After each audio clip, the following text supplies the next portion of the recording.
মালাইকাতি মুসাউবিমিন।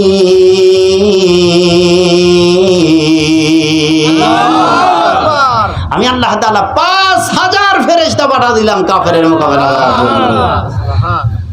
আল্লামা ইকবাল বলেন, सुनो बजाए बदरे पैदा कुन फरिश्ते तेरी नुसरत को उतर सकती गर्दों से कतार अंदर कतारती।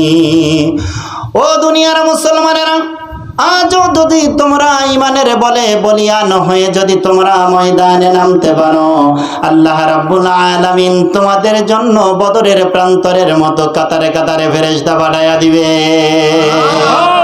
আমরা সেরকম দেখেছি 2024 সালের 5ই আগস্টে এই বাংলাদেশ থেকে যখন লক্ষাধিক যুবকেরা যখন ময়দানে নেমেছিল, ইমানের বলে বলিয়ান হয়ে শহীদি তামান্না নিয়ে যখন ঢাকার রাজপথে লক্ষ লক্ষ যুবক যখন নামলো, নিজের জীবনের পরোয়া না করে ইমানের বলে বলিয়ান হওয়ার কারণে দীর্ঘ 16 বছরে এই বাংলার জমিনে ত্রাস সৃষ্টিকারী নাস্তিক মুরতাদের দোসর যিনি দীর্ঘ 16 বছর আলেমদেরকে নির্যাতন করেছিল, আয়না ঘরে নিয়েছিল, কারাগারে বন্দী করেছিল, ফাঁসি দিয়েছিল, তাকে বিদায় করার জন্য ইমানের বলে বলিয়ান হয়ে যখন ধ্বনি দিয়েছিল, এই স্বৈরাচারের দোসর পিছনের দরজা দিয়ে পালাতে বাধ্য হয়েছিল।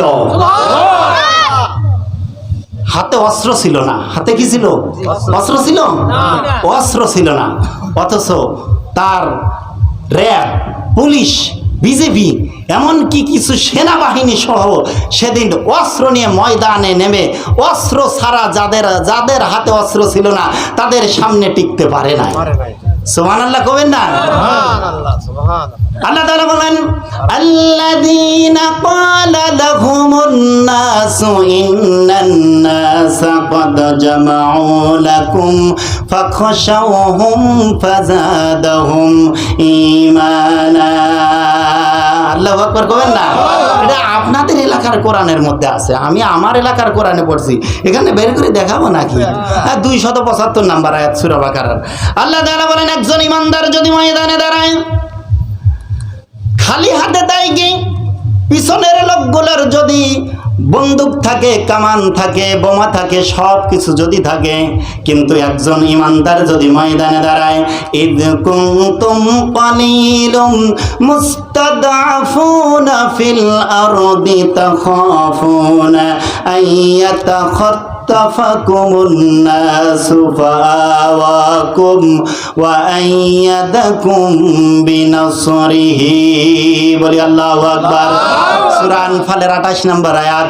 আল্লাহ তাআলা বলেন, ইদ কুনতুম কলিল, যদি তোমরা সংখ্যায় একেবারে কম হয়। কলিল মানে কি? একবারে কম। একবারে কম মানে কি? কয়জন? একবারে কম মানে কি? কয়জন? আরে কয় না রে, কয়জন? একবারে কম মানে কয়জন?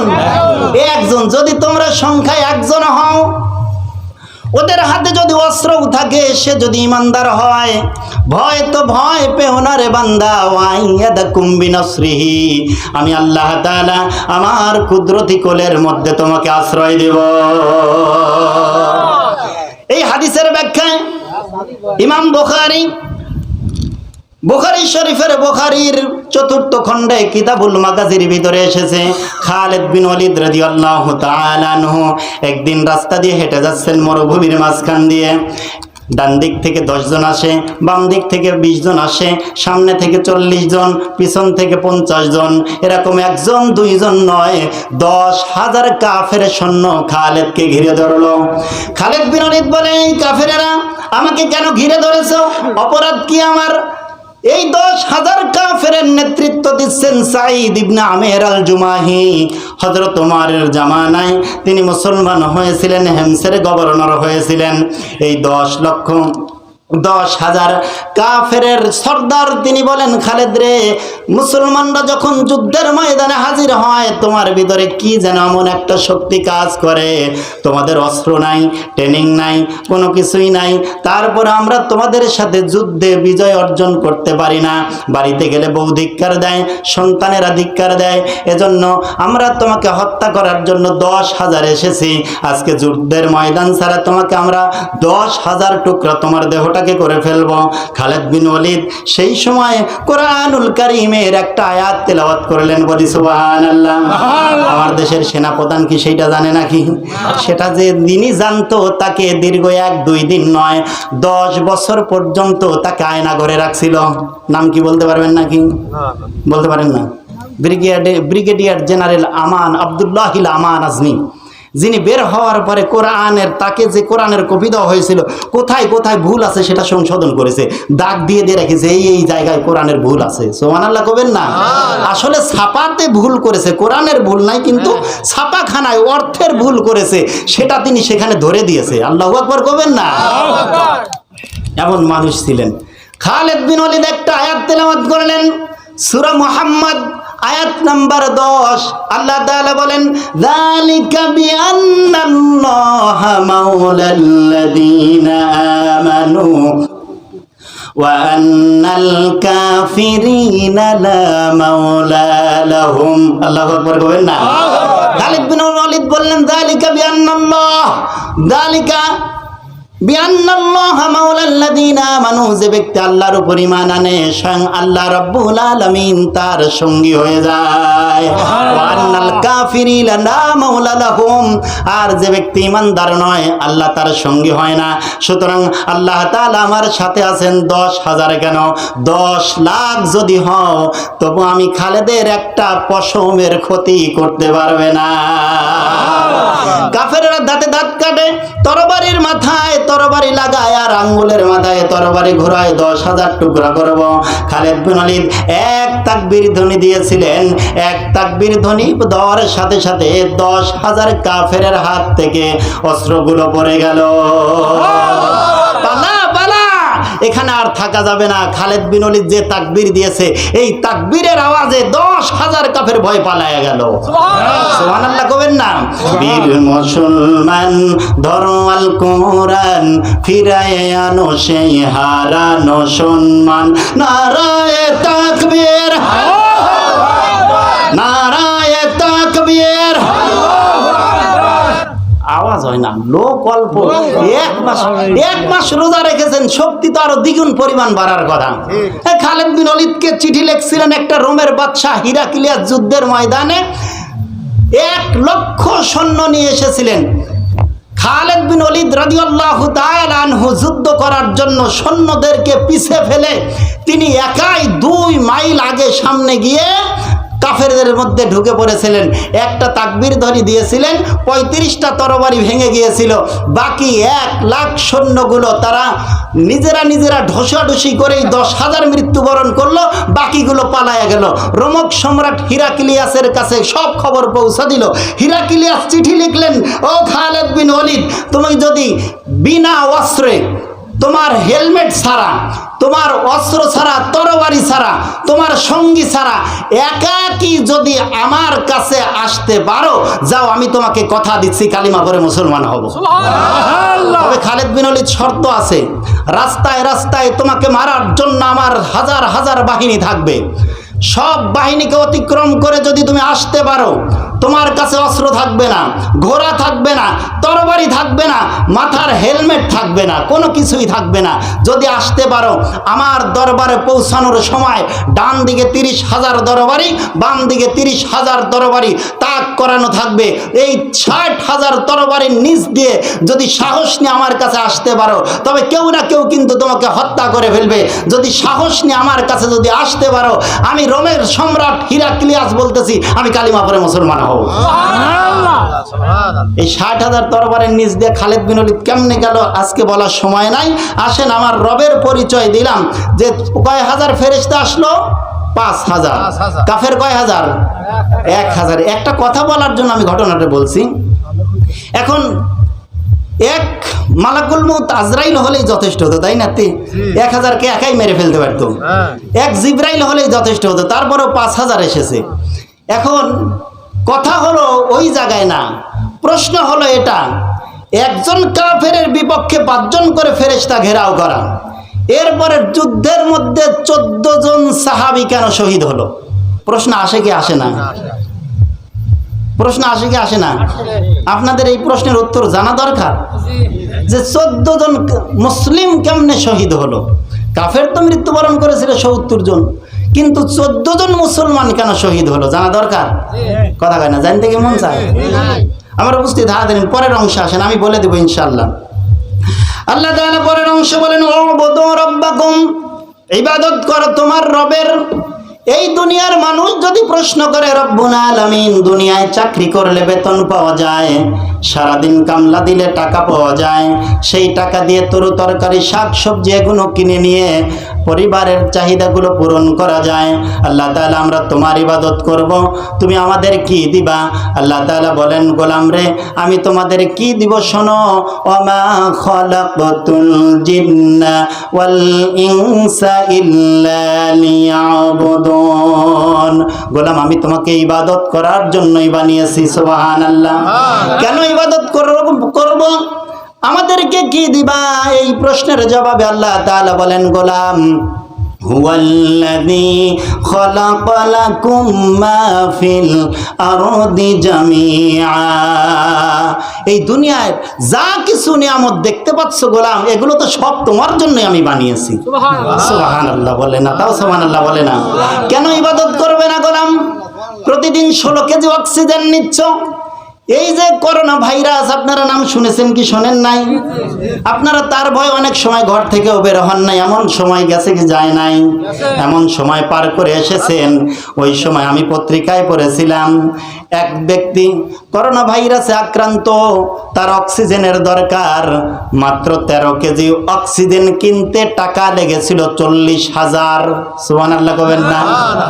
প্রতিদিন 16 কেজি অক্সিজেন বিনামূল্যে নিচ্ছ। জিব্রাইল কোনদিন বিলের কাগজ নিয়ে আসে নাই। 13 কেজি অক্সিজেনের মূল্য 16,000, এই 16 কেজি অক্সিজেনের মূল্য 50,000 টাকা দাও, নইলে আগামীর কাল থেকে তোমার অক্সিজেন বন্ধ। কোনদিন জিব্রাইল এসেছে নাকি? যদি সরকার দলীয় যেই দল ক্ষমতায় যায় তাদের হাতে যদি অক্সিজেনের দায়িত্ব বন্টন করা থাকতো, যে তোমরা তো দেশের প্রধান, তোমাদেরকে জনগণ ভোট দিয়ে প্রধানমন্ত্রী বানিয়েছে, ধরো তোমরা ওই অক্সিজেনগুলো বন্টন করো, তাহলে বিরোধী দলের লোক পাইবো নাকি? দিত নাকি? যে এই এত কথা কেন বলে অক্সিজেন বন্ধ কর, এটা করতে কি করতো না? কিন্তু আল্লাহ তাআলা কারো হাতে দেয় নাই। গোলাম প্রতিদিন 16 কেজি অক্সিজেন গ্রহণ করতেছ, জিব্রাইল কোনদিন বিলের কাগজ নিয়ে আসে নাই। এই যে রৌদ্রের মধ্যে কাঁথা শুকান, আল্লাহ তাআলা আমাকে আপনাকে এই রৌদ্রের মধ্যে কাঁথা শুকানোর জন্য রোদ দিয়েছেন, বিভিন্ন ফসল আদি দিয়েছেন। আজকের চিকিৎসা বিজ্ঞান বলেন, একজন মানব দেহে যদি রৌদ্রের তাপ যদি না লাগতো, তাহলে 2-3 মাস পরে এই যে চামড়াগুলো, এক একটা চামড়াগুলো খুলে খুলে খুলে খুলে পড়ে যেত। এই যে রৌদ্রের তাপে তুমি বিভিন্ন কাঁথা বালিশ শুকাও, বিদ্যুতের আলো জ্বালালে বিল দিতে হয়, কিন্তু রৌদ্রের তাপে শুকাইতেছ, কোনোদিন জিব্রাইল বিলের কাগজ নিয়ে আসে নাই।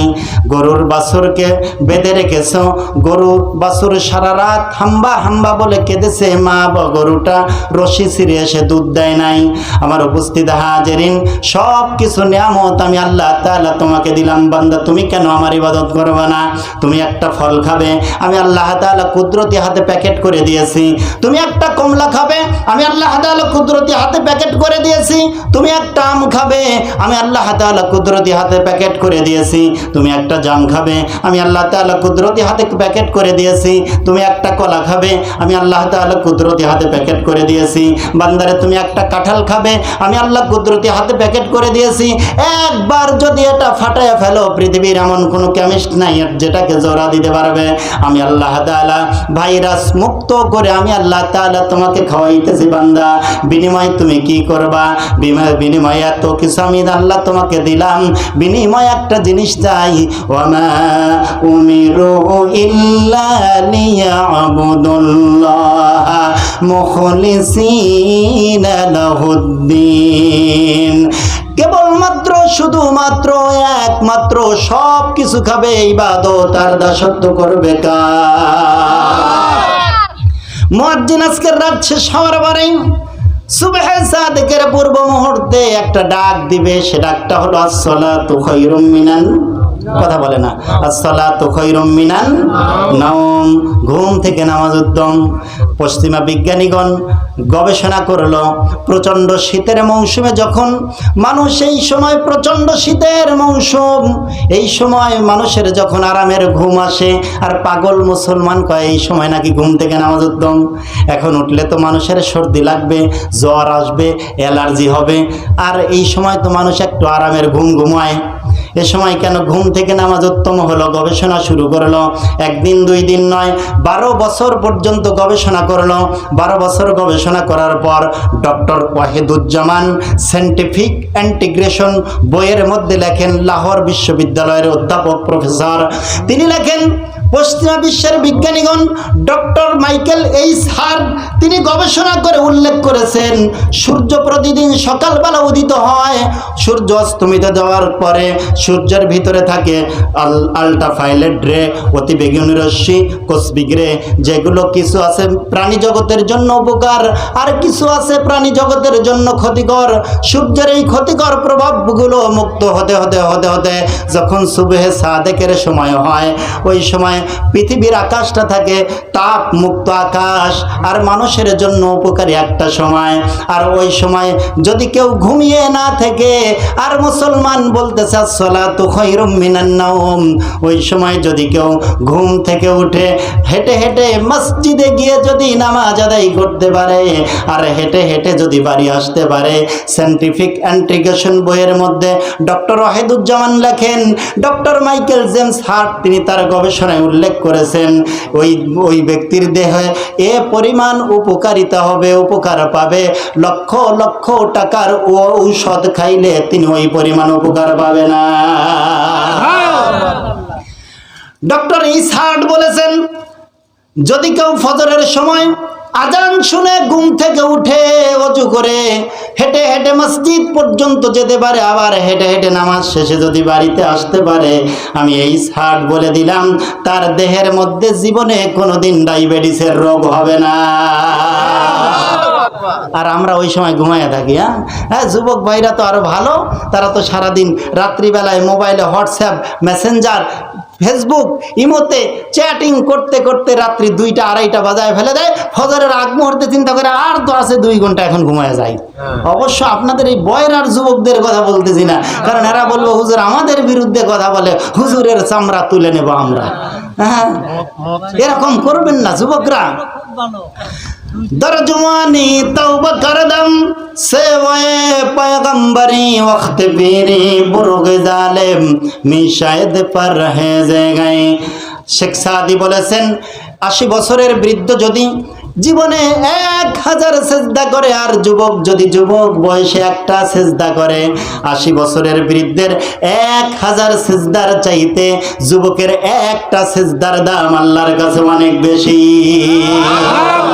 সুতরাং যুবকদের বয়সে তো ইবাদত করার মৌসুম, যুবকরা ইবাদতে মগ্ন হয়ে যাও, আল্লাহ তাআলা অন্তরকে প্রশান্তি দান করবে। সব অশ্লীল কাজকর্ম বন্ধ রেখে আসেন ইবাদতের দিকে আসেন। কেন বান্দা তুমি ইবাদত করবে না?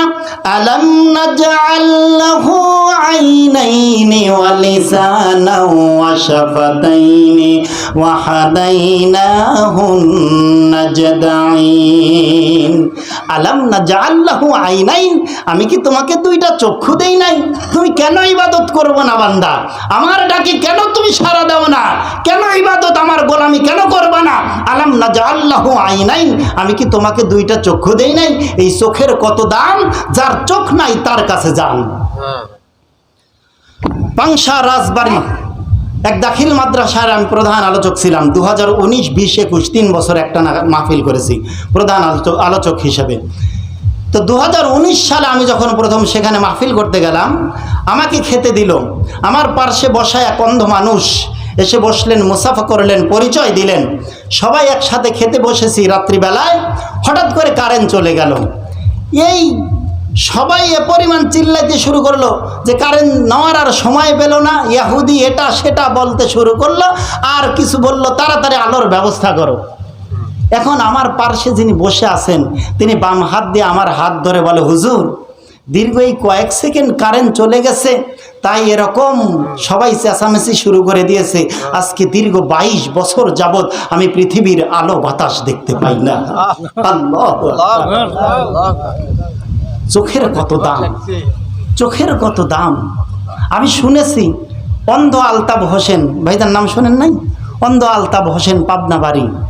এই অন্ধের একটা আকুতি আমার শোনা আছে অনেকবার, অনেক মাহফিলে তার সাথে আমি আলোচক ছিলাম। তিনি প্রতিটা মাহফিলে বলতেন যে আমার একটি সময় গিয়ে আমার এই চোখের জন্য নিজেকে বড় অসহায়ত্ব মনে হয়েছিল। যখন আমি কাবা ঘরের সামনে দাঁড়িয়েছিলাম, আমি আমার মাওলাকে বলেছিলাম, আল্লাহ দুনিয়াতে কোনো কিছুই তো আমাকে দেখতে দাওনি, আয় আল্লাহ তোমার ঘরের কাবার সামনে আমি দাঁড়িয়ে আছি, অন্তত 10টা সেকেন্ডের জন্য আমার চোখের আলো ফিরিয়ে দাও, আমি তোমার কাবাকে মন ভরে দেখব। চোখ যার নাই, এই চোখের কত দাম। আল্লামা সাইদি বলেছেন তার কাছে যান, তাকে জিজ্ঞাসা করে দেখেন এই চোখের কত দাম। আল্লাহ বলতেছেন, আলাম নাজাল্লাহু আইনাইন, কেন তুমি আমার ইবাদত করবে না? আমি কি তোমার চক্ষু দেই নাই? আমি তোমাকে চক্ষু দিয়েছি, সব কিছু দেখো। আজকের চিকিৎসা বিজ্ঞানীগণ বলেন মানুষের এই চোখটাকে সাজানোর জন্য আল্লাহ রাব্বুল আলামিন একটা দুইটা নয়, 1,70,000 সূক্ষ্ম সূক্ষ্ম রগ দ্বারা আল্লাহ তাআলা আমাকে আপনার চোখটাকে সাজিয়ে দিয়েছে। যাক, অনেক বিজ্ঞান বলতে গেলে শেষ হবে না ভাই। প্রায় এখানে এই কথাগুলো আমি এজন্য বললাম যে এখানে লেখছেন সুন্নাত ও বিজ্ঞান ভিত্তিক আলোচক, এজন্য কিছুটা বিজ্ঞান আমি আপনাদের সামনে তুলে ধরার চেষ্টা করলাম। হ্যাঁ, রাত অনেক হয়ে গেছে, বিজ্ঞান বললে শেষ হবে না। কোরআনের মধ্যে একটা দুইটা নয়, 1000 বিজ্ঞান আছে। কতটা? 1000। কয়টা জানি আমরা? কয়টা জানি? 1000 বিজ্ঞান আল্লাহ তাআলা কোরআনে দিয়ে দিয়েছেন। আল্লাহ তাআলা বলছেন ইয়াসিন ওয়াল কোরআনিল হাকিম, বিজ্ঞানময় কোরআনের কসম। কেমন বিজ্ঞান? ওয়ালা ইয়াতুনাকা বিমাসালিন ইল্লা জিনাকা বিল হক ওয়া আহসানা তাফসীরা। সূরা ফুরকানের 34 নম্বর আয়াত। আল্লাহ তাআলা বলেন, নবী পৃথিবীর মানুষ যেই যুগে মানুষ যেই সমস্যায় পড়বে, ও আহসানা তাফসীরা, তার উত্তম সমাধান আমি আল্লাহ তাআলা কোরআনে করে দিয়েছি। আসেন একটা বিজ্ঞান বলি, যেই বিজ্ঞানটা আমাদের জানার খুবই প্রয়োজন। কয়টা বিজ্ঞান বলবো এখন? একটা বিজ্ঞান বলে আমি আমার আলোচনা শেষ করবো ইনশাআল্লাহ। 1985 সালে, কত সালে? 1985 সালে আমেরিকার প্রেসিডেন্টের নাম ছিল রিগেন। মা বোনেরা যারা আছেন কান খাড়া করে শুনবেন, কোনো আওয়াজ যেন আপনারা না করেন। এটা আপনাদের জন্য মহা উপকারী একটা ঔষধ আমি আপনাদের মাঝে তুলে ধরতেছি, আপনাদেরও জানা দরকার। 1985 সালে আমেরিকার প্রেসিডেন্ট ছিলেন রিগেন। ওনার স্ত্রীর নাম ছিল ন্যান্সি রিগেন। এই ন্যান্সি রিগেনের স্তনে হলো ক্যান্সার। কি হলো? স্তনে ধরা পড়লো, তার স্তনে ক্যান্সার হয়েছে। বাংলাদেশে 2017 সালের একটা রিপোর্ট আমি পড়েছিলাম, বাংলাদেশে প্রতি বছর কমপক্ষে 10 লক্ষ নারী ক্যান্সারে আক্রান্ত, স্তন ক্যান্সারে। কত লক্ষ? 10 লক্ষ। এটা 2017 সালের গবেষণা। তো ন্যান্সি রিগেনের স্ত্রীর স্তনে যখন ক্যান্সার হলো, ন্যান্সি রিগেন মানসিকভাবে ভেঙে পড়লেন। তার পার্সোনাল সেক্রেটারি যারা ছিল তারা বলল যে স্যার, গোটা পৃথিবীর মরলে আমেরিকা পৃথিবীকে যেভাবে চলতে বলে সেভাবেই চলে, তো আপনি যদি এভাবে ভেঙে পড়েন তাহলে এই আমেরিকা আর পৃথিবী শাসন কে করবে? আপনার কাছে তো পৃথিবীর বিখ্যাত বিখ্যাত ডাক্তার আছে, তাদেরকে একত্রিত করেন যেন পরবর্তী প্রজন্ম এই ক্যান্সার থেকে বেঁচে যায়, এর একটা তথ্য চিকিৎসা তারা আবিষ্কার করবে। রিগেন তাই ডাকলেন, 2500 স্পেশাল ডাক্তারদের ডাকলেন, পৃথিবীর বিখ্যাত বিখ্যাত 2500 ডাক্তার একত্রিত হলেন। তারা একত্রিত বললেন যে ঠিক আছে আমরা চিকিৎসা করাবো। তিনি সেখানে উপস্থাপন করলেন, আমি প্রেসিডেন্ট যেই রুমে প্রবেশ করে ওই রুমে প্রথম কেমিস্ট দ্বারা এই রুমটা কেমিস্ট দ্বারা পরীক্ষা করে দেখে রুমে কোনো জীবাণু ভাইরাস আছে কিনা। জীবাণু ভাইরাস মুক্ত হওয়ার পরে সেই রুমে আমি প্রবেশ করি, আমি যে বিছানায় শুই সেটাকে জীবাণুমুক্ত বিছানা করে তারপরে শুই, আমি যে প্লেটে খানা খাই সবগুলো জীবাণুমুক্ত কেমিস্ট দ্বারা পরীক্ষা করার পরে আমি সেটাকে স্পর্শ করি। এরপরে আমার স্ত্রীর স্তনে কেন ক্যান্সার হলো, কথায় আছে যার আছে ক্যান্সার তার পৃথিবীতে নাই কোনো অ্যান্সার, আস্তে আস্তে মৃত্যুর দিকে ধাবিত হয়ে যায়। 2500 ডাক্তারেরা বলল ঠিক আছে আপনার স্ত্রীর কিছু পরীক্ষা নিরীক্ষা করা লাগবে। তার দেহের থেকে লোম নিল, তার দেহের ছাতা নিল, রক্ত নিল, পেশাব পায়খানা নিয়ে বলল 6 মাস পরে আমরা রিপোর্ট দিব কেন ক্যান্সার হয়েছে। 6 মাস পরে 2500 আন্ডারগ্রাউন্ডের ডাক্তার বললেন, ও প্রেসিডেন্ট আপনার স্ত্রীর স্তনে এজন্য ক্যান্সার হয়েছে, আপনার স্ত্রী গডের বিধান মানে নাই। তার মানে কার বিধান? কথা বলে নাই। ওরা আল্লাহকে বলে গড, খ্রিস্টানরা আল্লাহকে কি বলে? গড। কয় আল্লাহর বিধান মানে নাই। ওই আধুনিক যুগে আল্লাহর বিধান চলে, কি বলো আবার? কয় হ্যাঁ আল্লাহর বিধান মানে নাই, আমাদের সমাজেও মানে না। কেমনে মানে না? সেটা হচ্ছে মা বোনেরা সন্তান জন্ম দেওয়ার পর বিভিন্ন কৌটার দুধ পান করায়, করায় কি করায় না? করায়। যে তিনি বললেন আপনার বুদ্ধিজীবীরা বুদ্ধি দিয়েছে যে when the fattest and in the best, যদি কোনো নারী তার সন্তানকে দুধ পান করায় নারীর স্তন ঝুলে পড়বে, স্বামী তাকে ভালোবাসবে না। এই জন্য বিভিন্ন রকমের কৌটার দুধ আপনারা খাওয়ান, সেই দেশের লোকেরা সন্তানকে দুধ পান করায় না।